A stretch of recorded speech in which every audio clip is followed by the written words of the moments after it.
Good evening and welcome to another exciting edition of the program, The Desk on Global Television. You can find us on channel 365 on DSTV and on Star Times channel 276.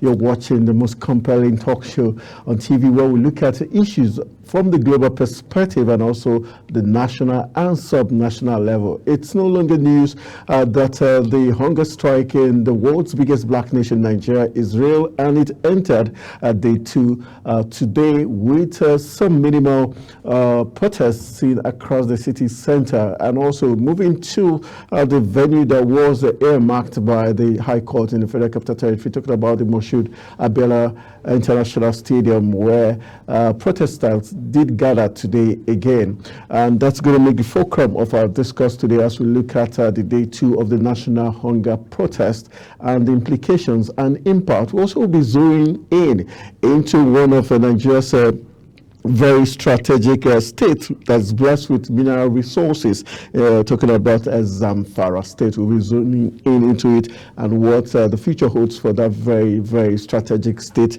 that's got loads of mineral resources, and we'll be looking at the insecurity ravaging that state. All right, on today's edition, as usual, we get the finest minds, very interesting and strategic persons to help us analyze and look at things playing out. On today's edition is no different, as we've got Umar Yuguda Gusau, who is or who was the 2023 NMPP Zamfara State Central Senatorial District aspirant for that elections, and also currently one of the co-conveners of the and bad governance protests right here in Nigeria.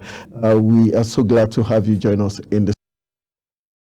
All right, let's just have a review of day one before we enter day two.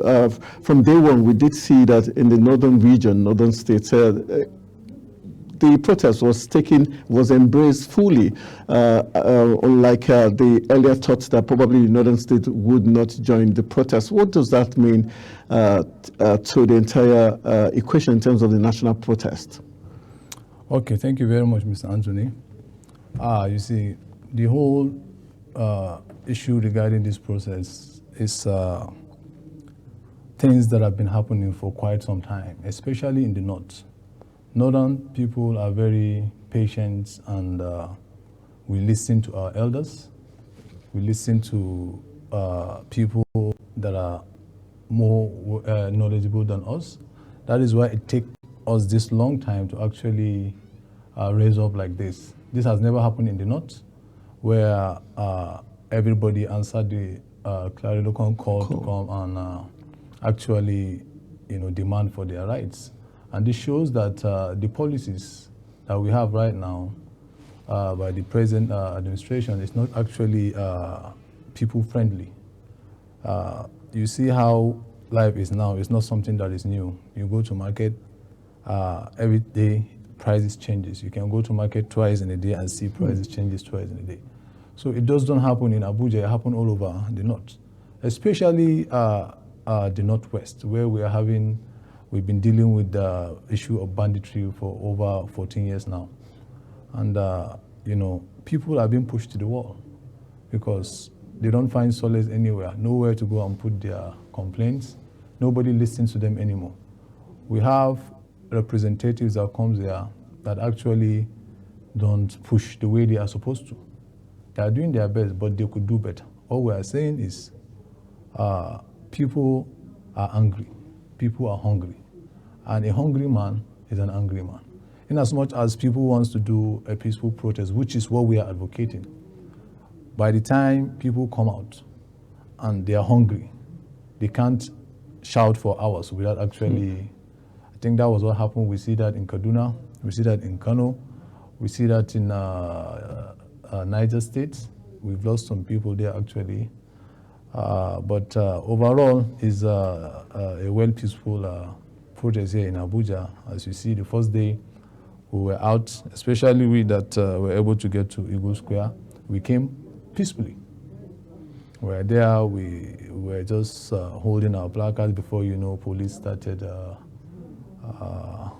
shooting tear gas. Maybe they saw something somewhere, but that is how it started. Okay, let's look at, as we reviewed day one before we get into day two. Okay. Lots of people in the interview I had earlier with you and some other protesters, they did accuse the security agencies of those that technically instigated the people to violence, the fact that they were shooting tear gas, subtle intimidation.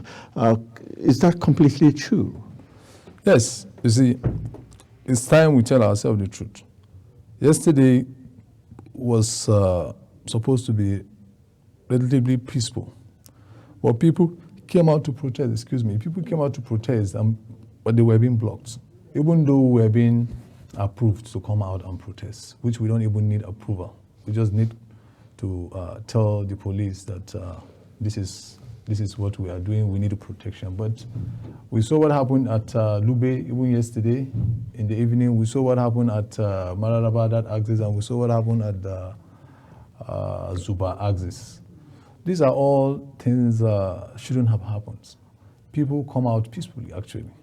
So we believe there are some miscreants that are hiding and then mixing with the peaceful protesters. And the police know. So instead of finding peaceful way to resolve it, they instigate, and once somebody shoot, everything is being, it's not something we can, it was painful what happened yesterday because my car was shot also. I have the scar on my car, and one of our person was being shot in the eye.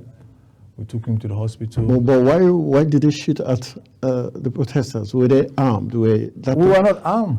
We were just carrying placards, and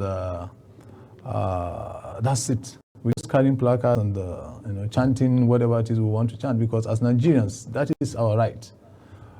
It's high time Nigerians come out and start addressing the people in the government. You don't just elect people and let them be there and do whatever they want. We are all Nigerians, them and us. And whether they like it or not, it's going to end within 1, 2, 3, 4 years. And when it does, another person is going to get there. But if you look at the trend, since from the inception of democracy in 1999 to date, instead of for us to keep getting good leadership, we now always end up with, we wish this person, we wish this person. So the trend is too much. This is what we are trying to see, how we put people in office that are actually people-friendly, that can bring the much-needed change we need and the much-needed development Nigeria is craving for. Okay, let's look at we know that some states in the country, some geopolitical zone, did shy away from the protests completely. How would you describe such zones and states, even though they did give some excuses to say there were certain times, like for the NSAS protests, where the some northern states refused being part of it, saying it didn't concern them. Is that a fair enough assessment? That is not fair enough assessment. This protest is actually totally different from that of NSAS. NSAS is actually instigated by the brutality of the SARS that were being treated. People are being treated somehow in police, and the young people felt they can come out and protest, that they need to disband that. But this is actually being instigated by hunger. It's being sponsored by hardship. It's being sponsored by all the things that are not right with us right now. So it doesn't need anybody to say, because I didn't come out for NSAS, now you don't want to come out for the entire, because it's what affects me that affects the other parties that felt they don't want to come out. Yes. Right, okay, let's now look at for today we did hear the Sultan of Sokoto, Sahad Abubakar III, and others coming out to say Northern youth, Nigerian youth should shelve this protest, that the impact has already been felt, the message has already been passed. Do you think there was need for this day 2 protest after the success of the first day, or you do not consider the first day a success? First day was a success, and today even is a success. In fact, in Abuja, I don't feel they believe that people will come out yesterday, like even 10 people will come out yesterday, but you can see the much crowd that came out. So we consider it to be success. We're actually doing the government a favor by coming out to correct them for what they believe they are doing right. Because Mr. President, like you know, is somebody that has always been a Democrat, somebody that always believed the people should always have the last win. And so it's very shocking for this happening under him giving the directives of all these things happening. We believe he's our father. We believe he listened to us. We believe Emeloko, like he said during the election, is for everybody, not for some section of people, especially people of Zamfara State. Right now, I don't think there's any other states that needs more attention like Zamfara, Katsina, Sokoto. These three states are really, really in need of urgent intervention from government. All right, before we zero into Zamfara, let's also look at the issue raised by the protesters. Governments in some quarters have come out to say the government is already looking into the demands, and so the protests should slow down. And a lot of people have also accused the FCT minister of his actions triggering what we saw in the FCT. What's your take as regards the response of the FCT minister and how it went in the FCT? Well, like I tell you, FCT minister is someone that we respect him. For one, he has capacity in terms of development. But when it comes to what affects people's life, what he does, the orders he gave are totally anti-people. Because even that yesterday, all those happenings that were going on shouldn't have, because there was no need. Nobody was actually instigating anything. But he felt in his own capacity, this shouldn't hold. This shouldn't hold in Abuja, because we have no reason to. Not forgetting the fact that you go to market, everything changes. You know, in Gwarimpa recently, I think Gwarimpa has been converted to a band A. You know, you're having to pay this amount of money, the next thing this amount. So even though the government actually called to revise the issue, we know there are lots of more other issues. And even if people don't come out, and even if they say they are doing them right, they are doing all these things now, we want to see them happen before the end of the 10 days. Not that we come out. You can't fight for your right in just a day. It didn't take us a day to get to this place. It took us over a year, actually. All right, let's look at, after we left the stadium, when you came in, before we came on there, you did make mention that the DSS came after the protesters, and there was also some bit of violence. Can you take us through what really played out? Yes, you know, we were about to march to Eagle Square when we met a blockade of at which area? At the central area, just by, I think, Defense Ship House. And so there were altercation, and we pushed back. On our way coming back, we met two coaster buses loaded with anti-protests, because these guys are coming to protest for us that are doing the protest. So they're anti-protesters. So we saw a car, and the DSS people came out. You know how they dress, we know they are, and then those boys came down from the car and started chasing us, and those other guys started shooting. Live bullet, actually. Live bullets? Yeah. When you said those, the anti-protesters came out of the bus and the DSS also followed, are you saying the DSS allegedly are backing those people, or those people were sponsored to push people backwards? And why were they shooting live bullets? Well, I'm not saying the DSS are the ones sponsoring them. But we saw anti-protesters being loaded in a car, in two coaster buses. And then, all of a sudden, when we are telling them to turn back, because we are from that way, we're telling them to come back, let them know, go there's a blockage. All of a sudden, those people came down and started attacking us. We are even warning them not to go there. And then, we saw people in their normal black, with their black guns. You know, the thing is, it's not even to be killed by somebody to shoot you, but a stray bullet. That's the worst kind of death that can happen to anybody, you know. So we believe this thing it didn't require all these things. We just should be all peaceful. We just want to have our voice heard. We just want people to know the plight. We also want the government to know the plight of the people, and to do something about it. This time around, we're not saying that we'll go home and just look at them for so many times. We're saying we need a quick intervention right now. The things are really out of hands. That's actually, people want to see action rather than just to come out and tell us that things are about to change. We're doing this, we've agreed to this. We know. So it has happened before, but at the end of the day, nothing happened. Okay, Yes. okay. Let's, as we wrap up this issue of day 2, Okay. how did it end when they started shooting at you people? Well, we had to actually seek for cover, and we went somewhere and we see how they were all going about with their own cars, patrolling, looking for who to either arrest or humiliate or whatever it is. But we didn't engage, and from there we just call it a day because they say a good dancer knows when to leave the stage.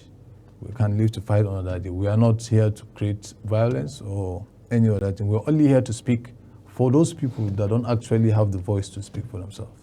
Okay, in terms of living to fight another day, this is day 2. Why is the group, the Protest Take Back Our Movement group, why are they not thinking probably it's time for them to end the protest on day 2 since the message has been passed? Must you see through to the 10 days earlier? Why is the 10 days so scary to the government? It's not really. What government should be more concerned is the peaceful protest, to support us, the protesters, to do a very good peaceful protest, which can actually happen if the police are willing to give us that necessary cover. Yes. Okay, let's as we wrap up this review of the day 2, let's look at some Nigerians are of the opinion that the protest has seemed to have lost steam because the number of people we saw on day 1 is not the same number of people we're seeing in day 2, and also the fact that the opposition parties, you're a member of the NNPP, opposition parties like the PDP, Labour Party and others did not seem to join forces with the Nigerian youth, and civil society organizations also, Labour, didn't join forces. Are you disappointed that these organizations and bodies didn't show support? Yes, of course, we are disappointed. We are, because if you are truly for the people, you have to show it in action. You just don't go and ask people that we can do this, but you are not willing to stake your neck for it. Nobody is saying that it's going to be easy. It's not going to be easy. At the same time, we cannot be afraid to show our anger to government anytime, any day they did something we don't like. We're talking about, particularly me, we're talking about survivor. We're actually fighting for our life in Zamfara State.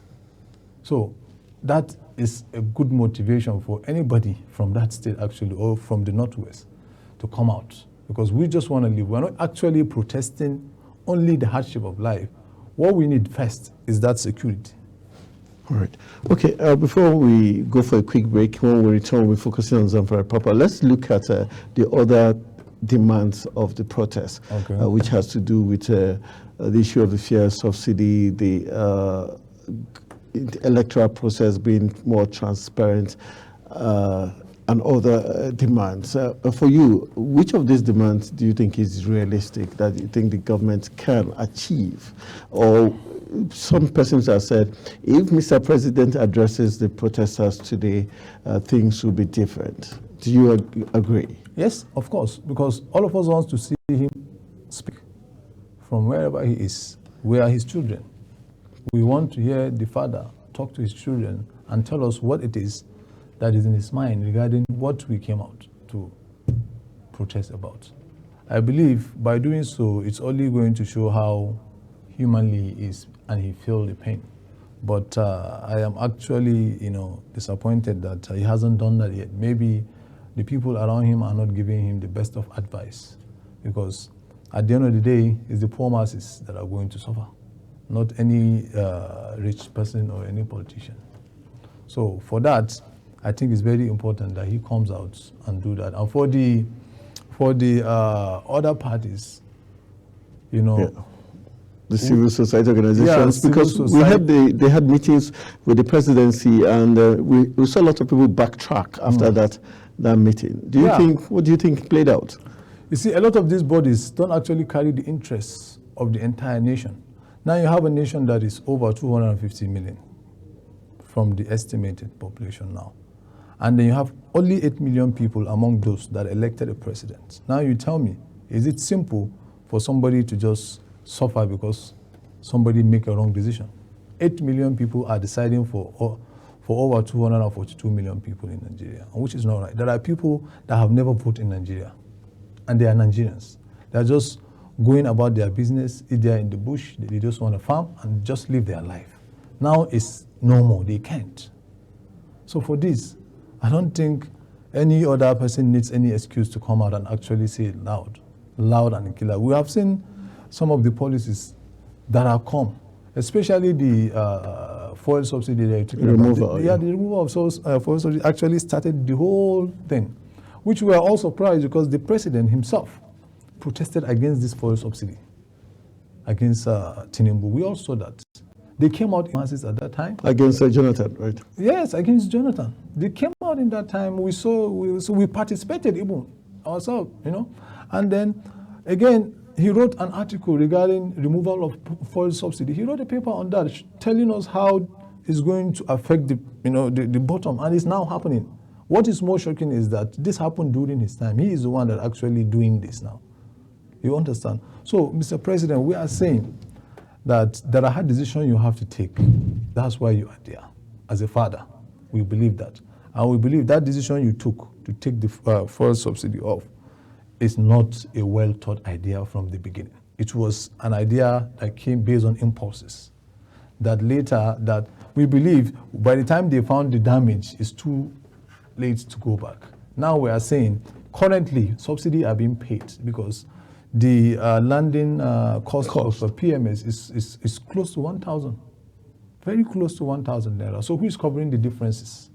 So the subsidy is still there in disguise. So if we are still paying subsidy in disguise, why not take it up, the whole thing? So that we revise back at least, even if not to what we used to be, somewhere very affordable that will make the cost of transportation very easy, because that is the problem that everyday household items are being expensive in the market because of that transportation. Very, very, very important. All right, let's, in case you're just joining us, you're watching the desk on Global Television, and we're looking at issues making the rounds on the day 2 of the national protest. And we've been talking with Umar Yuguda Gusau, who is the NNPP Zamfara State member and the aspirant in the 2023 Central Senatorial District elections. And he's one of the co-conveners of the hashtag End Bad Governance taking place across the country. We'll be going for a quick break. When we return from the break, we'll be zeroing into one of Nigeria's most blessed states in terms of natural resources, but it's been bedeviled with very, very disturbing insecurity due to that blessing of natural resources. We'll be looking at these and other issues affecting the people of Zamfara after this break. Stay with us.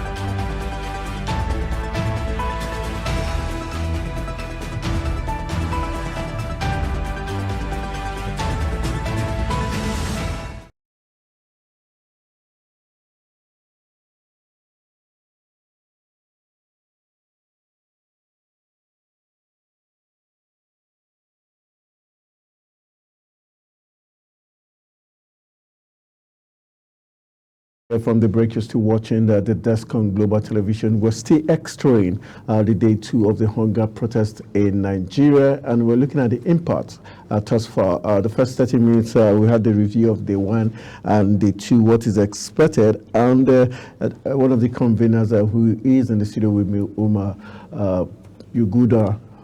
Gusau is saying they're hoping the president would speak to the Nigerian populace as regards his take as regards day two, and hoping that the security agencies would be more civil in their approach to handling the protests going on already. All right, let's zero into Zamfara State, where you're from, and being a member of the NNPP Zamfara branch, and having participated in the 2023 Central Senatorial District elections. Yes. I know you're grounded.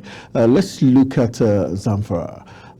Whenever we hear Zamfara, we just remember the banditry, insurgency playing out amidst the blessings of natural resources there, the gold there. Can you take us through what is really playing out in Zamfara? Because earlier this morning, you told us that Zamfara is bleeding. We saw the banner of those who have been killed by banditry, those politicians, security operatives, businessmen and women, girls and children that have been killed in Zamfara. Take us through the horror in Zamfara. Yeah, thank you very much, Mr. Anthony. You see, Zamfara State now has never gone through the hardship. I think in all the hardship in the northwest, is where it's actually boiling more, because it's not more in news that we are suffering. We have been suffering for quite some time now, over 14 years, that we have banditry. We have insecurity in our state that is ravaging us, has ravaged us completely, to the extent that people can no longer to farm, because our motto used to be farming is our pride. But now I'm afraid it's a different. We can say terror now is our pride, because we have never been in peace in the past 14 years. For you to unbundle this whole thing, you have to look at so many things that has happened in the past. As to say, the past elections that happened, down to what is going on now in the state. Zamfara State has always been a peaceful state, even when Boko Haram was very hot. Zamfara State has been calm, has been peaceful. Nothing has been happening at the time, but only for us to have this, strange activities going on regarding people being killed in their farmland, or people being attacked in their homes. We have villagers, we have people now that can't even find their relatives. Like there's a small boy now that has been trending on social media. I think he's 2 or 3 years old, a boy from Shinkafi. Both his parents have been killed. Somebody brought him to Gusau on a bike and just dropped him there. This boy begged during the day, and then in the evening, he goes back and sleep anywhere he sees in the front of the shop. So we are saying, like, we as youth of Zamfara State, or we represent the face of the youth of Zamfara State, we are tired of keeping quiet while people that should come out, who are far more when they speak than us, are quiet. We expect more from our senators.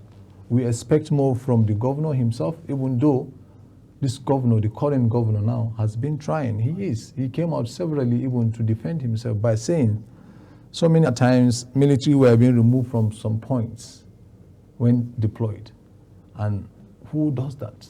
In a state where we need more military, we need more police than any other place, Zamfara, Katsina, and Sokoto states.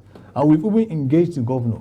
Personally, I've engaged the governor. I've sent him several messages that, sir, please, we have some solutions that we think, if being implemented or considered, will help this. One thing about governance is your ability to listen to people at the lowest level, even though you feel you have planned everything, your idea might not work. You see, Zamfara State has been blessed with mineral resources, just like you just said now, gold. Now, gold, we can't say is a blessing to us, because no any Zamfara citizen now, we can say is benefiting solely 100% from gold mining or whatever mining going on in that place.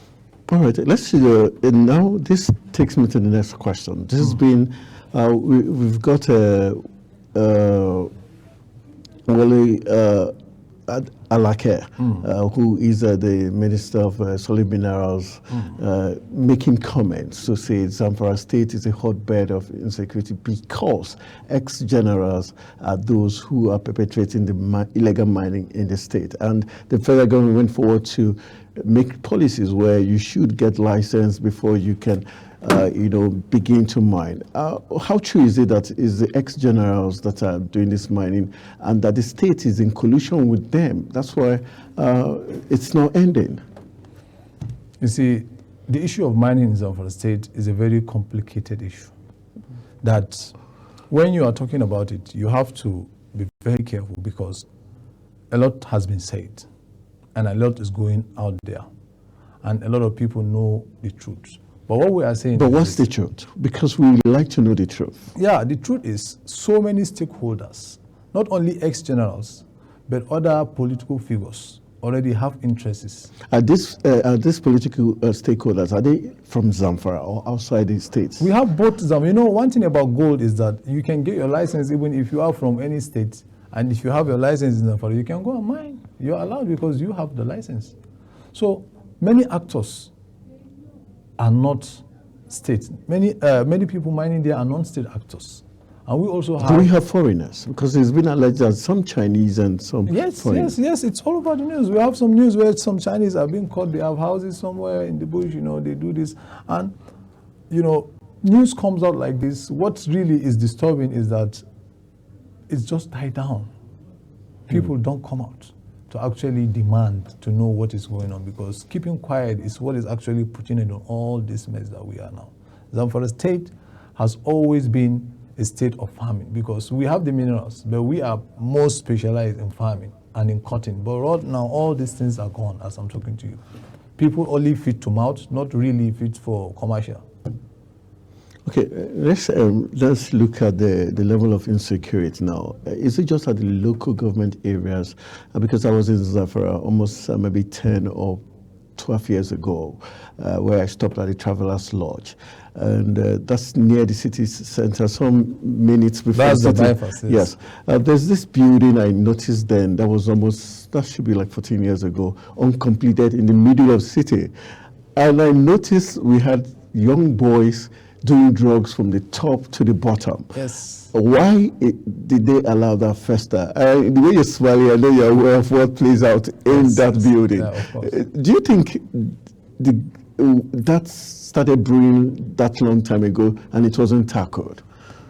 Yeah, that is, you're talking about the investment house. It has been started by the ex-governor, Alhaji Aliyu Mahmood Shinkafi. Shinkafi, yes. One of the governors we are actually proud of, only that he did it one time, even though he had a good intention to do work, to work for the people. But starting forces actually didn't allow him to do that. So that is a project that he started and then was abandoned, and that is where talking about the young men going in there to do all sort of things. But that is not the actual reason why we talk about the insecurity here today. The insecurity we are having here today has, eaten the fabric of Zamfara State. People we are having, thousands of people as refugees. We have refugees everywhere. In any local government capital you go, you see refugees. If you come to Zamfara, that is Gusau, you see lots of refugees. And these refugees come, sometimes, they don't get any help. The help they need didn't even get to them. And you have children in these refugees. They come in and, infiltrate the camp and then sometimes abuse these women, these children. And we have females that actually lost their husbands.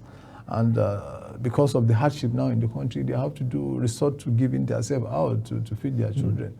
So no any normal human being will actually will not feel the pain of Zamfara people. Me, I'm only here to speak on the behalf of people on this platform. I'm not here for myself. I don't need any appointment from anybody. I'm not talking on national television here to guy and get sympathy or to try and get anything from anybody. No, I'm not going to do that. Alhamdulillah. We only have the platform. That's why we are here, to voice out for our people.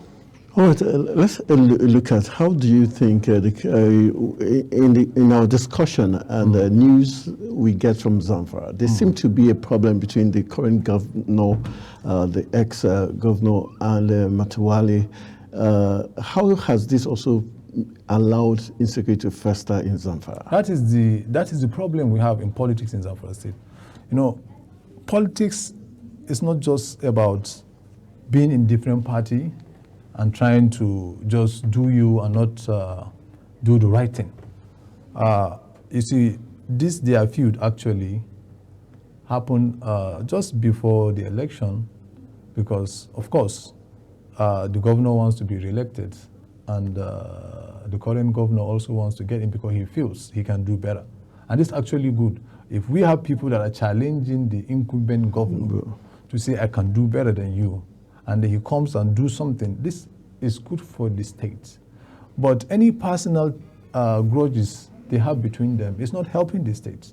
We have an ex-governor who is now the Minister of Defense in the person of Excellency Bello Matawale, a father and a brother. And now we have another brother of ours, which is the current governor, the Excellency Dauda Lawal. And we are having two political tycoons now who are occupying very strategic positions that if they join forces, the people win. You know, the people win. But I don't know what is happening. Do you think Matawale, having gotten the appointment as Minister of State and having been governor, why is he not willing to let go and do for the sake of the people? Not Matawale, I would say per se. You can't just put this on Matawale. Okay. You can't, because there are times we have information that he is actually willing for peace. For peace. He is actually willing to sit down with the governor. There are so many people that knows about this and can testify to this. But because of ego and pride, we're human beings, you know, and they are from the same states. And, you know, there's a way power actually gets into people's head and they feel, they feel it has to be their way or no any other way. But they are forgetting the fact that people are the ones that are suffering. We're talking about a life and death situation here. And their idea, talking about their grudges and not trying to put head together, to work together, to see that this actually comes to life. This insecurity that we are facing actually gone. Because, my brother, I know of a time where the former governor, that is in the person of Senator Abdulaziz Yari, was in APC, and he came to visit the then former Minister of Works, which is in PDP, and the name and the person of Alhaji Bashir Yuguda. I was in the office when this former governor came and paid the courtesy visit, and everything, you know, they keep their pride aside, and everything went smooth. At the end of the day, Zamfara people win. This is actually more important than even before. All right, let's now get back into the protest. How has the protest been in Zamfara State, and has insecurity helped the people voice out their issue of this end bad governance? Yes, and yes, because Zamfara people only need peace right now. And I'm going to actually use this opportunity to call on the governor. Your Excellency, sir, you know the advice and the effort and whatever it is we did, even as the opposition party, to try and help you in government. And we only do that because we believe you come with the people in the heart. You come to do what is necessary, to do what it takes to bring peace. Because the people need to have peace in the state before any other thing. But he came into power and started doing good. But for us to come and hear that he has been frustrated. So many times he tried to do things and you know, he's been frustrated to do that. He came out, his voice is, we are saying it's only because of these grudges they are having between themselves. This thing needs to be resolved. When people are electing him, they didn't talk about the grudges between him and Matawale Malado. Let them drop this and do what it takes to actually bring this. That is what we are saying as Zamfara people, especially the Zamfara Central, which we have 4 local government there. Safi, Bungudu, Maru, Gusau. This is one of the hottest insecurity places in Zamfara State. We're talking about 43 or 42 wards. And most of these wards now have been, I think only in the state capital, even in the state capital of Gusau, people are being carried in their own houses. So I don't know if... But what's wrong with the security apparatus in Zamfara? Is it that the police, they don't have enough manpower, or the army do not have enough manpower? We don't have enough manpower. We really don't. Because if we have enough securities, the way you see they deploy securities, 30,000, 20,000 in places, if it's election times or whatever, we need such to happen in Zamfara State. If we can have 20 to 30,000 army and other police and other parastatals, security parastatal apparatus being situated in Zamfara, things will go down. We know this is something that has been left to happen. Is it deliberate? Do you think it's deliberate? We believe it's deliberate. We believe it's deliberate. See, people are afraid to come out and speak. A lot of people in APC themselves are afraid to come out and talk about this insecurity because they know the actors that are supposed to act on this and make it a history are not doing what it takes to do that. And that is not sitting well with us. Just last week, or last 10 days, a very notorious bandit in Zamfara State by the name of Bello Turji came out. We also saw the video online. Bello Turji. Bello Turji. Turji. Okay. Yes, he operates around Shinkafi, that axis. So he came out and accused the former state governor. Matawale now? Yes, accused him of having a hand in the insecurity situation in Zamfara State. Now you tell me, what is more patriotic? Is it to keep quiet as a party, even if I'm the same party with him, or even if he's my brother, and we are having thousands of people being killed, thousands of people being chased, a whole town being chased out of their own town, people being chased out of their own town. Now you're saying because of his Matawale and his ex-governor is our father, we shouldn't, compel him to come. We are not accusing him. We are not accusing him. We are only saying this person released another video, this bandit released another video, still insisting that this man has a hand in this. So I think it's just a very gentleman of him to come out as the father that he is. Please, sir, come and distance yourself from this. Come and clear your name, because you have a lot of people that love you. We know during his tenure, he helped a lot of young youths in the States. He has carried them along, but that is not enough. Now, I don't believe there's any youth that has ever gotten any intervention, any help from the former governor that is still enjoying that right now. I don't think it's happening. So all those things are short-term development goals that they focus, not the actual thing that is actually that needs attention. So we're only saying that, sir, we are not accusing you of having hand in the insecurity in Zamfara State, but as an elder statesman as you are, and as a brother and as a father, you should come out and distance yourself and explain, and even go to any extent to clear your name, sir. That is what we are requesting of you, and I don't think there's anything that is more that he cannot do. All right, let's wrap our conversation up talking about going back to the End Bad Governance, hashtag End Bad Governance in Nigeria. For you as a youth, what will be your expectations in the coming days? Now that we see in day 2, the tempo seem to have dropped a little. Are you worried by day 3 or by day 4, we may not be able to continue the race? And would it not be okay if by day 3, the entire team decides to say, okay, I think the job is done, we don't have to extend it to day 4? Because practically we see the FCT is like grounded already. Yeah, FCT is grounded because people that are hungry are not in FCT. People that are being killed are not in FCT. People that need urgent, millions that need urgent assistance are not in FCT. Yeah, see, the protests can end any time. Not just 10 days, can go even beyond 10 days if the police continue what they are doing, because you can't be killing people and expect people not to retaliate. We are saying don't do that. It might take 10 days, it might not take 10 days, but let the people voice out their anger. If they say they want to do it 10 days or 5 days or 2 days or 3 days, I don't think should call for any problem.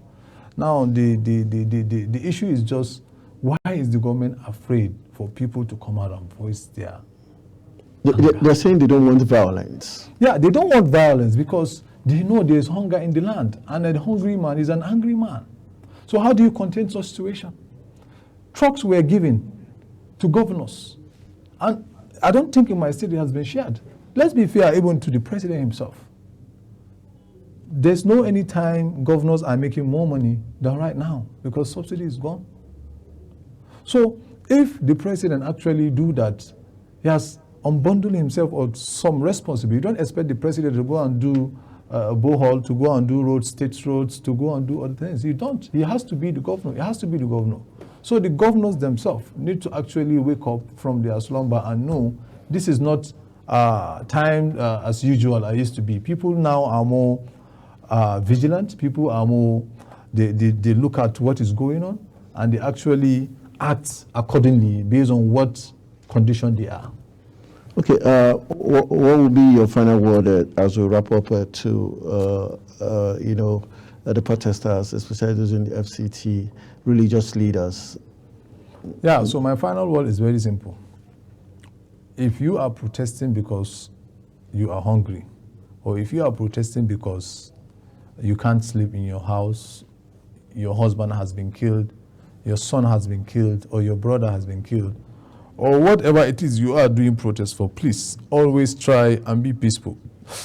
We don't want the government to believe that we, the youths, are going to be the one to actually bring the country down. We don't want Nigeria to burn. Nobody wants Nigeria to burn. We are just angry, and we are here to tell the world the situation in Zamfara State. Personally, me, that is the only thing that brings me here. All right. Thank you very much. All right, so that's how we're going to call it a wrap on today's edition. We want to say big thank you to distinguished Omar Yuguda Gusau, who was the 2023 NNPP Zamfara Central Senatorial District aspirant and also a co-convener of the hashtag End Bad Governance in Nigeria from the Zamfara branch, joining us in the studio to review day one and day two and what beholds of the hunger protests in the country. My name is Anthony Momodu saying thank you for joining me for another exciting edition of the program, The Desk on Global Television. Good evening.